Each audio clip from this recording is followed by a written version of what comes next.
Friday, July 17th. I'm Rim. I'm Scott. And this is Geeknights. Tonight, beating the game.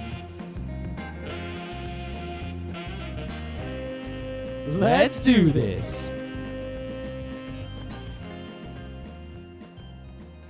It's gaming day, and we still haven't played any more video games. You think we're going to have time until, I don't know, well, maybe at the shore. We might play some video games. I think we might play some Guitar Hero type games. I think we're mostly going to play Guitar Hero and possibly the old WarioWare and maybe some Pac-Man Verse. Yeah, and we'll also going to play DDR in the arcades. Oh, man, I got to say, I like console games, I like PC games and all that, but I love good arcades, and I am so looking forward to this week at the shore because let's hope the arcades are good again because they've been going steadily downhill for a long time. I don't know, because the one arcade, it kind of shifted, and last year we pretty much had the sea of the 8 DDR machines. I know, but it's just DDR and air hockey. I need my variety. I need a good shooting game. What variety? There's no new good games. That's what I'm saying. I need like a racing game. I need a pinball. You know, you got to mix it up. The arcade of just DDR and air hockey isn't really an arcade. It's just like a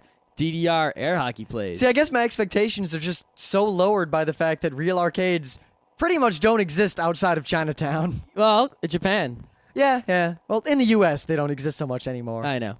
I mean, the best arcade I know that's actually an arcade is this shady, seedy-looking place on Mott Street in Chinatown. But you know what?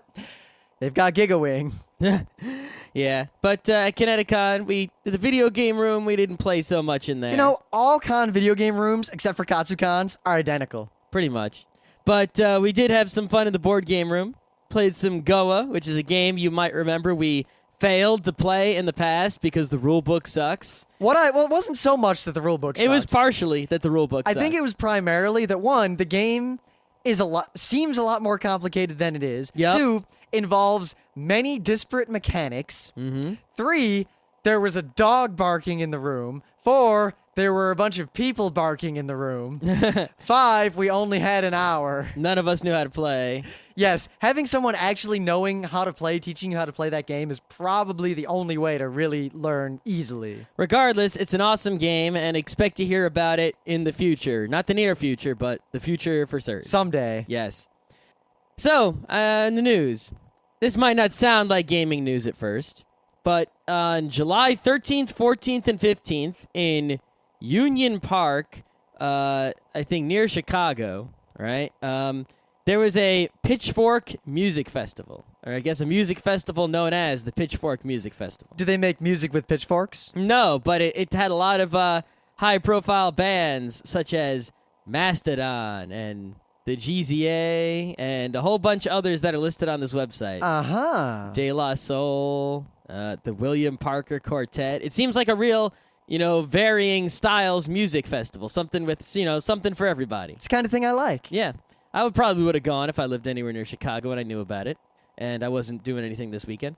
But apparently, there were some kids at this music festival. They actually don't look like kids. They look like our age, maybe a little younger, maybe college kids. I can't tell. Were they punks? No, they don't look punk. They look normal. All right. But they pretty much walked around the entire music festival with a sign saying, "Let's trade Pokemon," and they were holding their DSs up in the air, and they traded a lot of Pokemon. I got to point out, while we were at Kineticon, every con season, ever since the DS and the PSP came out, we've always talked about, like, the ratio. And pretty much everyone had a DS, but I saw, like, 6 or 7 PSPs. There was, like, 1 PSP for every 30 DSs, so it wasn't that bad of a ratio. Yeah, I see some PSPs on the subway, but... Thing is, though, you never see, like, a crowd of PSP kids. That's right. They're always solitary, like, video watchers or solitary guys on the subway. You never see the crew of PSP If you players. went anywhere at Kineticon and opened your PictoChat, there were just penises left and right. And up and down. And behind, where you don't want them to be. And if you said, "My Pokemons, let me show you them," there were like 7 people standing around you, ready to talk in the underground to get a Spiritomb. And ready to show you them. Yes. My butt tips. So, I think it's pretty crazy. If we go to an anime convention, of course, you expect there to be Pokemons all over the place. Yeah. Well, not just Pokemons, but like geekery. Yep. And I don't really see that outside of geek magnets. But or here you go to a sort of wide appeal mainstream music show and Pokemans and lots of Pokemans going on apparently. That's I think it's good in the end. People may say, oh, Pokemans and Narutos and all those things are crap, and that's not the cool, real stuff that I care about. But most of you, well, I don't want to say most of you, but many geeks who like the good anime or the good video games started out playing Halo and watching Dragon Ball. Yep. You can't say that just because someone likes something that you think is pulpy or crap or for little kids doesn't mean that that thing can't be entertaining in and of itself and can't be a gateway drug. Well, it seems like, we were in a world where anyone who liked anything geeky was in the minority and everyone else didn't like anything geeky at all. And now we're moving into a world where everyone is geeky or more and more people are geeky, and then there's geeks that are even more geeky who are secluded and split off and segregated in some way. So I don't know, will there always be some group that is like separate and minority from the other group? Or well, there are always the nerds, and second, there are always the people who decide that they don't like something because now it's mainstream, so they get more and more obscure. Those people need to get a life. That's all I gotta say. See, the ultimate is, like there's the indie kids who they name drop bands like, oh, well, I was listening to Feebledy Fobbledy last night. They're a trance fusion hypnotic techno remix emo something. Mm-hmm. Now they always make up like no matter what subgenre you like, they always add like a subgenre to it. Like you're like, I like neo primitivist music. They're I like post neo primitivist music. It's there's much a great more, T-shirt you can get on Threadless, and all it is a T-shirt that says, I listen to bands that don't even exist yet. What I was about to say was, I think at some point, all those people are going to have left to do is they'll make up something and pretend that they like it. And the moment anyone else says that they also like that thing that's made up and doesn't actually exist, I don't know, they'll just kill themselves. I have no idea.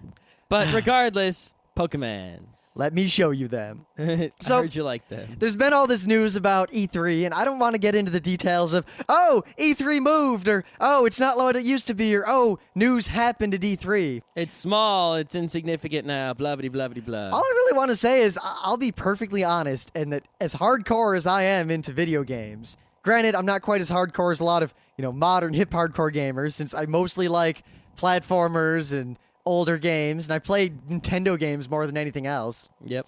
But I never really cared about E3 in my entire life. And I only wanted to go before I actually knew what E3 was. Uh-huh. Like, once I found out that E3 was pretty much just... I don't think most people who go actually have fun. I think they do. Not the same kind of fun. I can't have fun at a con like that. Most of what I like at a con is hanging out with people and maybe putting on a show if I could do that, or hanging out in my geekery and going to stuff. But at E3, it seems like most of it, especially what E3 turned into, was stand in lines, play short demos of games, be in a room that's so loud you cannot hold a conversation. Yeah, that's it. It seems like all the real fun action was in all the after parties, but... the real fun action to me seemed like it was in that, famous other hall where all the indie game type, the weird games would be that, people always talked about. But those days are over, so now, E3, whatever. Frankly, I'm glad E3 did what they did, because E3 originally was supposed to be like the video game event where all the news comes out and the press gets to see what's coming, and they kept letting more and more people come. They used to claim that you had to be a journalist of some kind to go. When an EB employee could get in. That was such a joke. Yes. Pretty much forever. Yeah, and now it's actually, you really do need to be someone important to get in. You can't just get into E3 now. I guess I'm glad. Now the press will just do their thing and we'll get our stuff. And if someone wants to have the crazy hangout gaming convention, I don't know if the industry will care about it so much. So it'll probably just end up being more like a gaming convention with people hanging out and not so much of the industry, let me show you my Pokemans. I think the one thing that's interesting about this, though, is that unlike other media, right, people in the video game media are also the fans. Sure, in the sports media, some people are also sports fans, but that's not quite the same because it's not an interactive thing, and people, some people in the tech media are also tech fans, but for the most part, media people are not usually super fans of the things they media. So E3, in trying to appeal to the gaming media, appealed to the gaming fan, because it's video games, there's an interactive experience, and that's why actual fans tried to get in. Now, by changing the show in such a way that it is not fun for the fans and is only good for the media that is also fans, which is most of the video game media, is now also like not having fun there. Yeah, I do agree with that. There's no real easy way around it, because if there was ever an event like that kept going, I mean, like, all the punk kids are always going to want to go. I know. Look at Nintendo's press conference, right? They spent the first whole part of it talking about sales numbers and things like that, stuff that in any other industry, the media would have cared a lot about. But most of the gaming media people, the blogs and the magazines, are like, man, Nintendo's press conference was so boring. All they did was talk about numbers. And maybe that comes in. There was just an article on Slashdot about how bit by bit blogs and all that sort of thing, and kind of independent press, are pretty much dominating tech news at this point, because the real media just can't keep up at all, and they don't know what's going on. And Yep. I kind of agree with that, because I listen to NPR or the BBC, or I read Google News, and anything that's on the mainstream media It's like a week old. like I already knew about and it for a week. simplified to the and point it's- where it doesn't help me It's out. usually wrong, or it's garbage. And I feel like the gaming, more and more, we're having these things where people who are fans of or knowledgeable about something are being the press for it. So the generic, normal reporter guy who works for Reuters or the AP Wire or whatever, he doesn't really have anything to add anymore, unless it's a special interest local story or something that, for whatever reason, people don't care about. Yep. Or at least and there aren't people who are fans of it. I mean, he does sometimes have the job of translating these stuff so that normal idiots can understand, what's going on and something they don't know about. oh yeah, but in the process, they usually make things also wrong and they misinform people. I'm being really without realizing self-centered it. here. I'm just talking from the perspective of a knowledgeable person. Yeah. I have almost no use for the mainstream media when it comes to anything I know about, and I'm glad that the internet has made it so that the people reporting on the things I care about the exact same things I care about. That is a good thing, but at the same time, I feel like there's something missing, like that shouldn't be. It's like I wish that while also being fans of the things I care about, they were also the professional in the journalism ways. See, some people are. Some of them are, yes. Outside of whenever Apple releases a new product, a lot of the tech people are pretty objective. The tech people are. It's mostly the video game people I'm complaining about not being real journalists. It depends on the video game people. I mean, honestly, I'll say this straight up. The only people outside of my circle of friends I look to for any guidance whatsoever in terms of what video games are good or what's going on in the video game And the industry. penny arcades. Penny Arcade, and to a lesser extent, Dave and Joel. Yeah. Because we have similar taste in games. Yeah, that's the other thing. Is like you read some of these gaming blogs, like the Kotakus and the joysticks, and they don't really tell you like which games are good and which ones are bad. They're just like, hey, these games are coming out. Hey, these companies made these announcements. It's like, you're not really helping me out here. Yeah. I mean, so the stuff I still read your stuff because I do care about that, but this other stuff I care about, you're not telling me.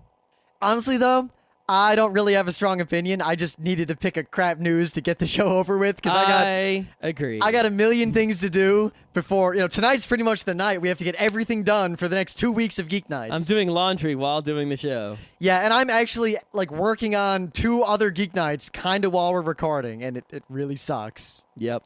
So I'll be honest, I was just talking. I wasn't really listening to what was coming out of my mouth, and I really, truly don't have a strong opinion. I don't care that E3 changed. I think it'll be good in the end, and beyond that, Meh.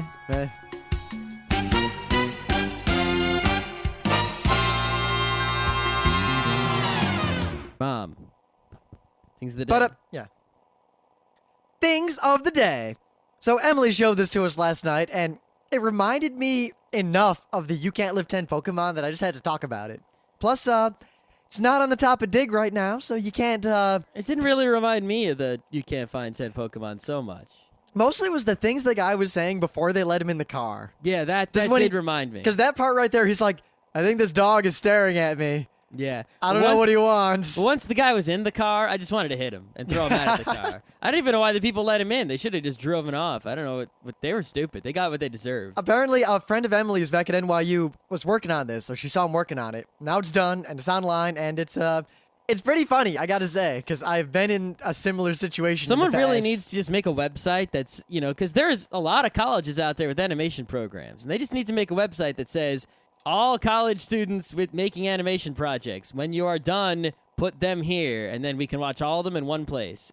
Or maybe a special category on YouTube for college animation film projects. That way, because those are always, they're always better than just some high school kids with a camera, but they're not always as high quality as a movie in the theater. I saw some pretty bad ones at RIT. Yeah. But they usually have something clever to them that makes them worth watching, because that's what you need to stand out and get a better grade. I just think this one's really funny, and it reminds me of some people I've met in my life, and that's all. I'm going to leave it at that. It does remind me of a few people, but those people I don't talk to anymore. The guy's speech pattern reminds me a little bit of Dave from Dave and Joel's Fast Karate for the Gentleman. The thing is, I don't think Dave is even 1,000th that annoying. No, I don't think so either.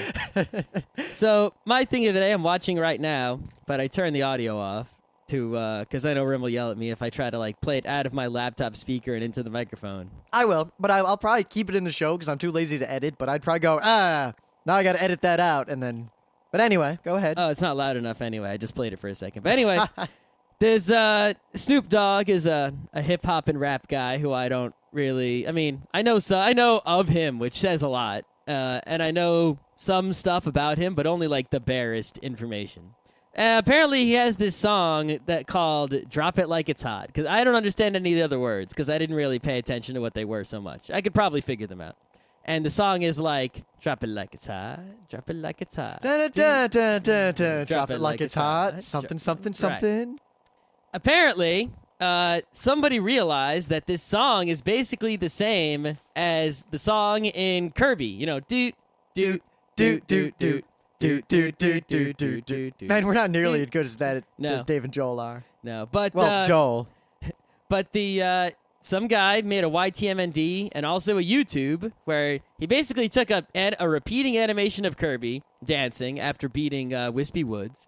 And I don't think you need to explain how you make a YTMND. And a repeating animation of Snoop Dogg dancing back and forth. And he put Snoop Dogg's rapping without any background music combined with Kirby's background music. And it matches eerily exactly. I got to admit, I actually like the end result more than either of the original songs.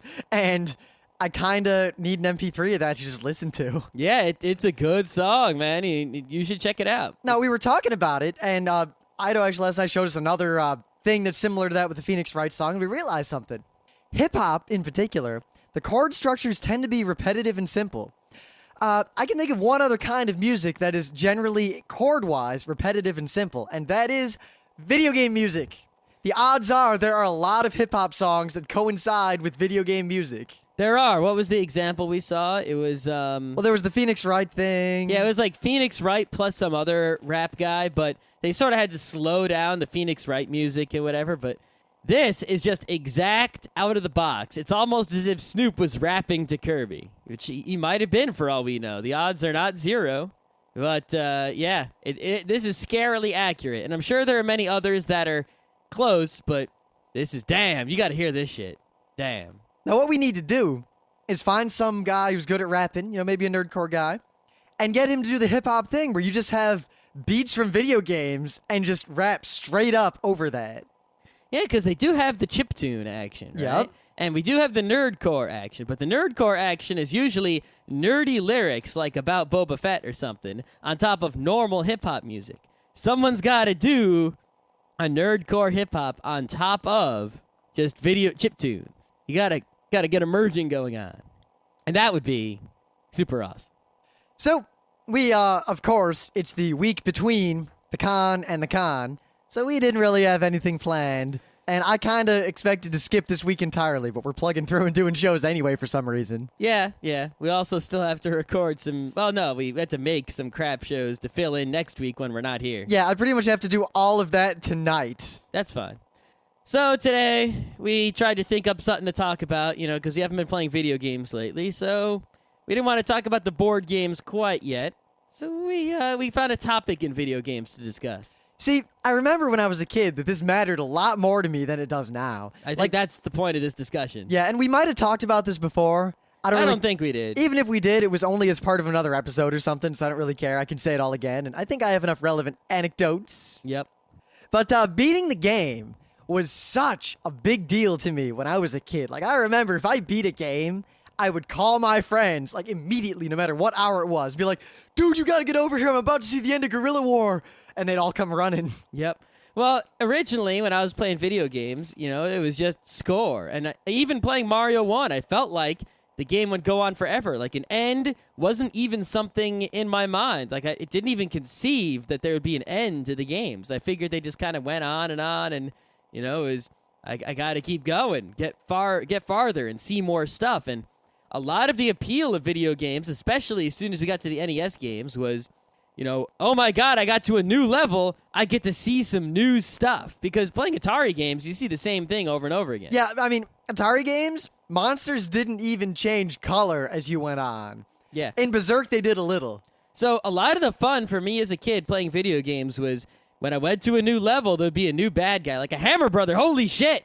Oh my God, a blooper. Holy shit. The flying fish. Holy shit. I almost peed myself the first time I saw Hammer Brother. That was not cool. Yeah, you'd play Zelda, and he'd be like, oh man, those are the horsey guys. Holy crap. Or the graveyard. Whoa, it's totally different. I remember getting to that graveyard like the first time, and I walk in there, and suddenly the screen's all gray, and there's that ghost, and then I bumped into a tombstone, and a ghost came out, and for a kid, I mean, I wasn't like really scared, but I felt like I was in this eerie, like Twilight world, and I felt on edge. Yeah. I don't get that anymore from games. When I discovered that video games actually had ends to them, and I got to those ends, it was pretty much like the same sensation as getting to a new level where you saw all this new stuff, but multiplied by a zillion, because it was like, holy shit, it's the ending stuff. Stuff that you can never possibly see without going through insane amounts of effort. And you can only see it once. This is back before FMVs. Pretty much any good Nintendo game, like we're talking NES days, had like a little opening animation, which was usually really, really piss poor, but you're always amazed by it because while it was really bad compared to anything else you'd seen, for a Nintendo game, it was always awesome. Like two ninjas are running at each other, like not even shaky, and then like one dies. Yep. We all remember that game. But you didn't see anything like that after you started the game. Until you beat the game, and then you got like the final payoff, and you got to see some other thing. And as time went on, I remember as a kid, I used to remember like how long the end of a game was after you beat it, and I always felt like the longer it was, the better it was. Yep. Like Final Fantasy IV. Well, because it was more stuff you haven't seen before that you were able to see. If it's just one screen, it's like, oh, I saw one screen of stuff. It's all about seeing new stuff, and it wasn't just seeing new stuff, but it was the fact that there was no way to see this stuff without expending a great deal of effort again. Yeah, like if you wanted to see Mr. Miyagi wink at the end of The Karate Kid, you basically had to kill yourself in front of that game. Yeah, and to do it again, you had to spend a whole bunch more hours. That's why when you beat a game, you called your friends. Yeah, I mean, some kids were really smart, and they would like VCR the end of the games. They'd get them on tape, but that was very rare. And, there was no YouTube to just go watch whatever game ending you wanted. It was totally different in those days. I remember the most proof, because a lot of times, if the friend couldn't come over, or like say I beat a game really late at night, I can't call my friend Joe and tell him to walk down the streets of Detroit to come to my house at 11 o'clock on a school night when we're in second grade. Yep. So every Nintendo game, like you'd beat it, and well, every good Nintendo game, there'd be like the end stuff, and then it would finally scroll up to like the end. And always be like, the end, or you've won, or congratulations, or game over. And you'd always sit there waiting to see if anything else came. Oh, yeah, because you were so afraid of missing something. You were so afraid of missing something. So I would sit there watching that screen for a good many minutes, and like I'd jam all the buttons on the gamepad to make sure. But also, I wouldn't touch the buttons in case they accidentally made something get skipped. And I wouldn't ever turn it off the power unless I was absolutely sure there was nothing left to see. Because imagine, like, you spent hours, and your only goal and your only reward was the ability to see this footage, this pixelated pictures and animations, and hear this music that you could not hear any other way.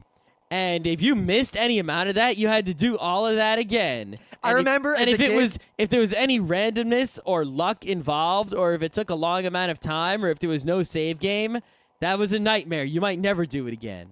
I remember as a kid, and I'm not kidding, I would sit there when I beat a game and I'd watch the end, especially like Final Fantasy or 4 or 6, that is gigantic ending. Yeah, but you could save those. So. Yeah, but still, the end itself was still like this big deal. It was a big deal. I'd get a little mad every time I had to blink, just a tiny bit. I'd be like, I know I didn't miss something, but I could have. The game could have tried to show me something just then. Yep. Of course, I was a weird little kid. But more to the point, our parents must have all thought we were crazy. Because you know how a kid, there's always the thing of, Mom, I can't go to the doctor. I got to get to a save point. Exactly. The end of the game. We'll understand that when we have kids. Yeah, but the end of the game was like that, but it was beyond. Like, it wasn't, it was sacred. It was like the Holy Land compared to a save point. It was like, once you cross the threshold, well, you know what? It's more like an orgasm. There's a threshold. An orgasm for little kids. Yeah, once you cross it, like a nerdgasm, you can't go back. Once you hit that point, once you hit the last hit on the last boss, you have beaten the game. There is nothing left but to watch the end, and you cannot pull a kid away from the end of the game. No, you can't. I once, at Cedar Point, which was like Mecca for me as a kid, because I was also super into roller coasters, we got there, right? And we're going to go into the amusement park, but I'm in the car, plugged into the AC adapter with my Game Gear. And I just must have misplanned. I beat Crystal Warriors. All right. Just as we pulled into the parking lot. All right. And that game has like a 10-minute ending. So I'm sitting there staring at this Game Gear with the music all the way up so I don't miss anything because there's a new song at the end. And my parents are trying to get me out of the car so we can go to the amusement park. And I won't leave. I won't move. I won't acknowledge them because I don't want to miss any of that music, any of that anything. And I think my parents just thought I was a weird little kid. Maybe. I don't think they understood. No, probably not. They'd always get mad if we had a game and I'd pause it to eat dinner, and we'd keep running back in to unpause it and pause it again because we were afraid it would crash. Yep, I had that same fear. Because I had a game crash once.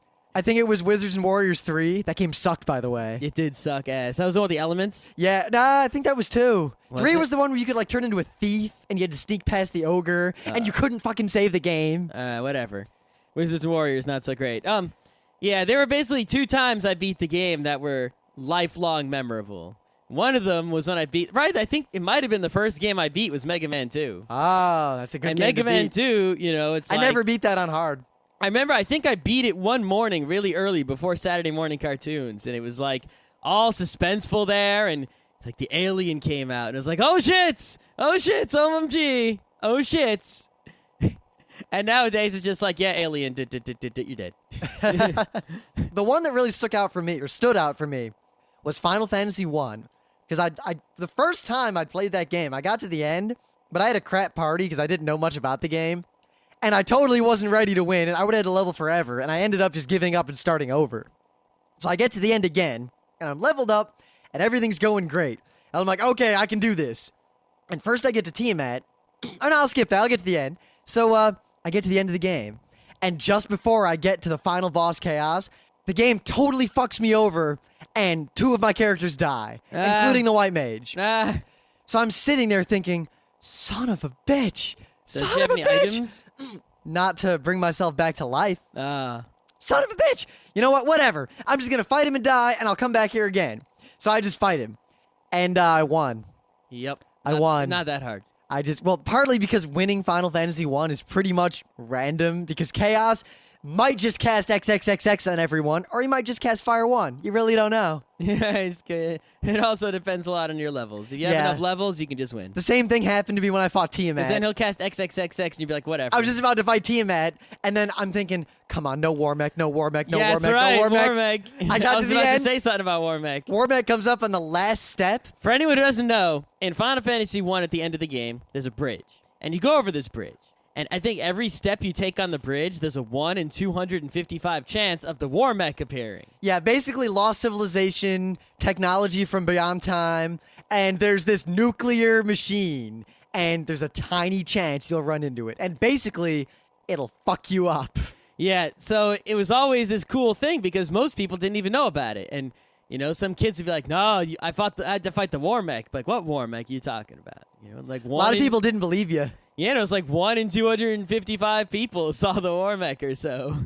Well, it was 1 in Yeah. 255 times the number of steps. Yes, but it wasn't that many steps. It wasn't the longest bridge. Yeah, Warmech's main attack was called thermonuclear. Yeah. And not too pleasant for the party. he brought me down to 1 fighter who was practically dead, so I said, fuck it, fought Tiamat, and I kicked Tiamat's ass in 2 hits because Tiamat decided to waste a whole round basically casting a spell that didn't do anything. Yep. The next game I beat after Mega Man 2 was, of course, Zelda 1, which, nowadays I could beat Zelda 1 in like an hour if I don't even try that hard, And Well, you know where everything is. There was a time when you didn't know. So this was a Zelda game that I had played from beginning to end as a kid who didn't know anything with no help. And it spent hours and hours and hours and hours and hours. Like, I must have put like hundreds of hours into that game, just spending so long going back getting some coins, going back buying something, going back getting some bombs, bombing everything, burning everything, killing every bad guy 100 times, beating bosses over and over. Spending forever fighting those blue knights. Figuring out freaking the last level map, figuring out which way to go on, but trial and error and not knowing which stairs to take in which order to get to the boss. Figuring out where the last dungeon even was. Yeah, and after all those hours, I was finally at Ganon, and I had some friends over who also hadn't beaten it, and it was like totally whoa. And I beat him with only the silver arrow. Damn. Yep. The end of the game was because I knew that when he teleported, he moved around the room in sort of a clockwise fashion, So I would shoot silver arrows up the middle of the room, up the right of the room, up the middle of the room, up the left of the room, up the middle of the room, up the right of the room.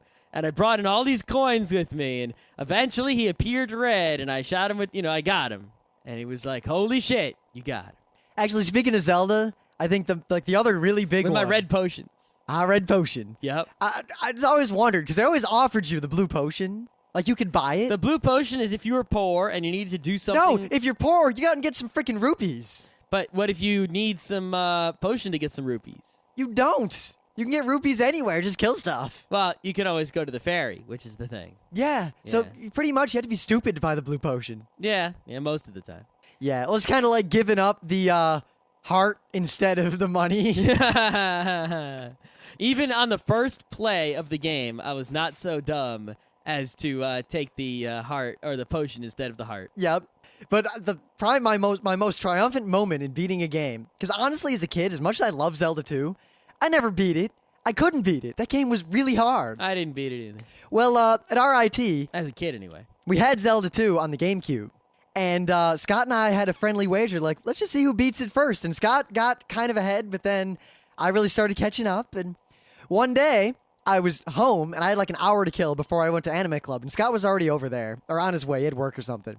So I'm thinking, all right, I'm just going to play Zelda 2 in practice, because I got to beat this before him. And I'm fighting through the last dungeon. I'm fighting and fighting. And I make it to the Thunderbird, and I got one life left. As in, if I die, it's over. And I don't even have much magic. I had enough magic to cast, like, Thunder and then jump. I couldn't even cast Shield. Wow.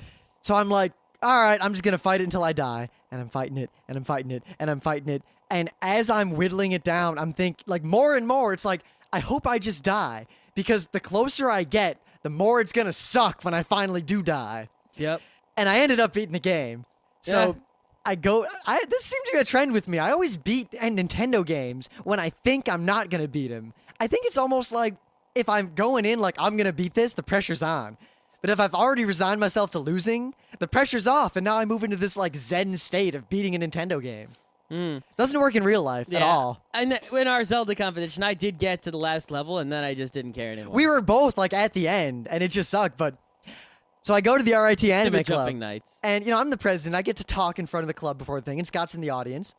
And I stand up there, and I'm like, before we begin, I have a very important personal announcement to make, and this is something really near and dear to me. It's something that took a lot of blood and sweat and tears, and I really gotta get this off my chest to all of you out there. And the whole club's like, uh-oh, what's going on? Is Rim coming out? Does Rim have cancer? Did he just kill a man? What's going on? Both. And then I turn to Scott and say, just before club, I beat Zelda 2 for the first... And Scott stands up and says, no, you didn't. That's a lie. And I'm like, no, I did. You can go look at the little Triforce symbol over Link. I beat the game. And maybe it's just because there were people in the audience, they were all geeks, but I got a standing ovation. And I will probably never in my life again get a standing ovation for beating a Vigi game. Vigi game. Let's not start doing that. Why not? That's no good. Yeah. Basically, after like those early days of NES game beating, like game beating became not such a big deal, really. I think part of it was... I mean, like even beating amazing games like Half-Life 2, like it's a lot more fun to play than to beat. Yeah, you know what? I never beat Half-Life 1. I got all the way to the end. I got to the I big... thought you beat it. No, I got to the very end. I got to the giant alien fetus thing. Yep.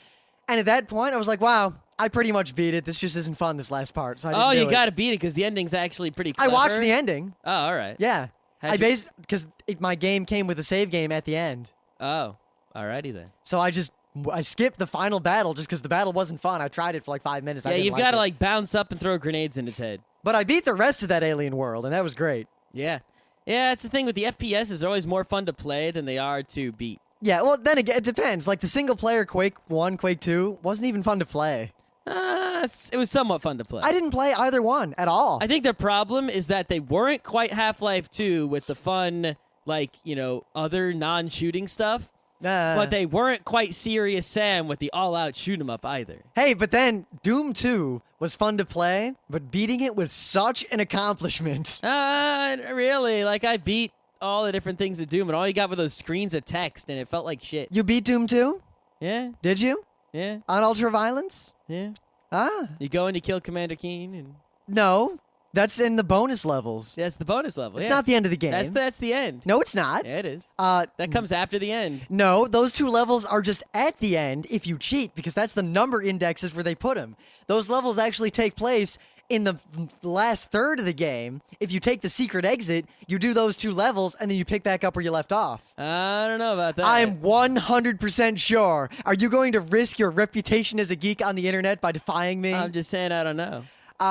Internet, I will bet Scott $1,000 that I'm right. I'm just saying I don't know about that. Yeah, you're wrong. That's all I said. You're gonna look it up, and you're gonna feel real bad. Maybe. Actually, beating Doom 2 on co-op was so much more satisfying than beating it by myself, even though it was easier. I don't know why. Well, I take that back. It was easier half the time, and the other half of the time, I'd get randomly shotgunned, and then I'd hear laughing on the other end of the phone. Something like that. What are the, like? I beat like all the. Well, actually, Super Metroid is something to beat. Pretty awesome, but actually, yeah, Metroid games in general are pretty awesome to beat. Mostly the 2D ones, but the 3D ones, again, beating them not as good as playing. Like when when they end, you're just like, shit, there's no more to play. I just want to keep playing. Actually, one game that my brother and I would beat when we were kids, semi-regularly, it was kind of like the, hey, you want to go beat such and such right now? And 2 hours later, we'd beat such and such. Was Guerrilla War for the NES. A game where you have infinity lives. Yeah, you have and infinity lives, deaths, and you kill infinity bad guys with a bunch of bullets and tanks, and it's super fun. and you get killed infinity times. And when you get to the end, the game gives you all these outtakes, and the credits are really, really funny after you kill Fidel Castro. How about beating Bionic Commando there? Beating Bionic Commando is special, because on one end, I don't know if any of you have ever played Hitler no Fukatsu, a.k.a. Bionic Commando, but Nintendo had this big thing where they didn't want anything that was untoward for children in games at all, and they super freaked out, and they were super censoring. But they didn't always check the game so much. And Bionic Commando was about Nazis, but they took all the Nazis out in the US and replaced them with basically nothing, like big iron eagles instead. But at the end of the game, you wake up the evil guy who they were trying to resurrect, and they call him Master D. But it's clearly Adolf Hitler, and he's naked. And he says the word damn, and then he blows up in a pile of gore. Nice. And as a little kid, I just thought that was awesome. Plus, beating that game, you are likened unto a god if you beat that game all the way through without dying. Without dying, yeah. Because at least, I guess you could practice it enough to do it, but Even just beating the game is really freaking hard at the end, those last couple of levels. yeah, you gotta have a strategy for the game. You gotta figure which levels to go to in which order to get the right items, but don't do anything unnecessary.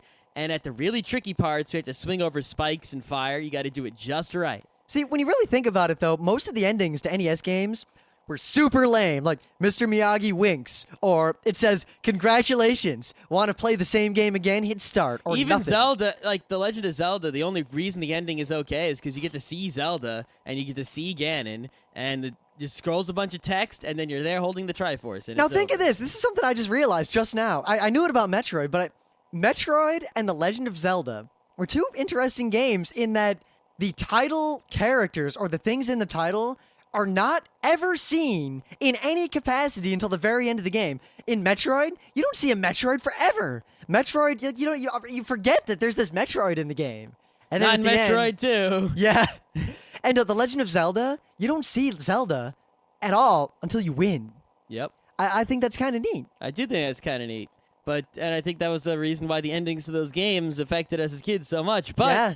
at the same time, those endings don't hold up so much anymore. Well, I think they do for a different reason. The reason the endings affected us wasn't so much that we saw something. That was a big part of it. Don't get me wrong. But I think part of it was just that Nintendo games, to put it in the vernacular, were fucking hard. You couldn't beat them. You couldn't beat all the Nintendo games, no matter how hardcore you were back then. You would pick like 4 games or 10 games, and you'd be like, I'm gonna beat this game. And it was like this battle of a will. That goes back to our episode about save games, because when you can save a game, you can beat it more readily. It's actually it basically makes your odds of beating the game 1.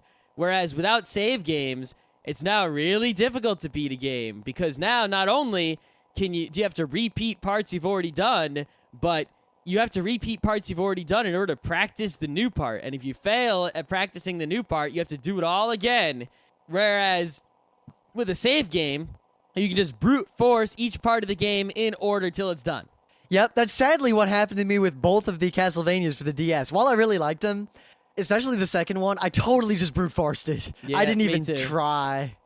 And the thing that gets me about a lot of those games, they put all this cool stuff in the games that you don't need to use in order to win. At all. It's why is it even there? Like in the first Castlevania for the DS, I leveled up a bunch of weapons, but then I realized that why don't I just level up the axe all the way and just use the axe? Because it's clearly the best weapon in the game, and there's no reason to ever use anything else. Yeah, it's like I ever. wanted to use the guns, I wanted to use the knives, I wanted to use the swords, but they all sucked compared to like the axe and the spear. So I just Spear used whatever. I always use the axe and the fist, because the fist was the fastest thing in case I needed to disrupt an enemy's attack, like that one boss. And the axe was just to kill everything. I use the axes and the spears, because the spears are longer. I like to keep bad guys away from me. The axe did so much more damage. I did. though. I used the axe. Actually, the secondary weapon axe I used more than anything, because it has that arc that makes it, perfect for hitting pretty much every bad guy in the game. Yep.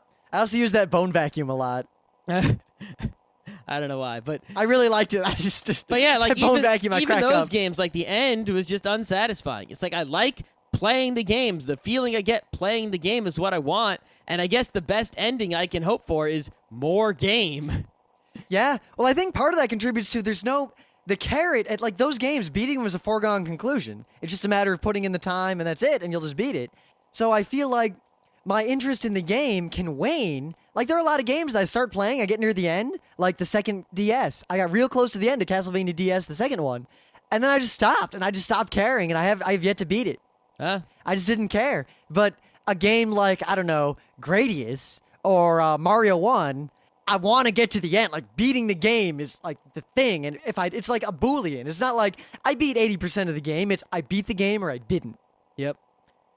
Game beating, a long lost art. I guess there's some games, though, with plots, like Final Fantasies, where you want to get to the end to see the plot, but that's because you don't want to play Final Fantasy. You just want to see the plot. Yeah, there was a time when I really wanted to play Final Fantasy. Though I got to admit, I never actually bothered playing Final Fantasy Tactics just because I didn't have a PlayStation, and I'm finally playing Tactics Advance, and I'm really digging it, and I worry that I might get into these types of games again. Yeah, I might. Because there's a lot of crap. I can make the little map, and I can make the clan, and I can build the clan up, and I can fight for territory, and I can level up my dudes, and I can trade the items and the classes and the jobs and the... Yeah, I've beaten Golden Sun 1 once, but I might go... I got halfway through Golden Sun 2 before I stopped, and I think I might go back and do that because, the only reason I stopped playing Golden Sun 2 halfway through is because there's a point you reach in the game where you have to do a bunch of management that I don't want to do, and it just... Like, I wanted to beat the game, but I didn't want to do the management of items and stuff. I don't know. Yeah, at any rate, we should probably stop because, like I said, we have to do a lot of podcasting tonight. Yep, I'm going to go do my laundry. However, stay tuned tomorrow night because then we will be covering Kineticon 2007, which was freaking awesome. And I would just like to say now, but we'll talk about this a lot tomorrow, that Steve Bennett is now my man. Uh-oh. I like Steve Bennett He's a no lot. longer scary? He was scary in kind of this imposing way because we'd heard all of I thought he was scary in some sort of a perverted way. Well, you see, you hear all the rumors about people, like all the people in the anime industry, but regardless of what may or may not be true, Steve Bennett on the anime match game was perhaps the best anime match game contestant the world has ever seen. He wasn't a panelist. A panelist, same difference. I guess in that respect, yes, I would have to agree. That he was a contestant. Steve Bennett is an excellent anime match game panelist, perhaps the best. The man has charisma. I guess.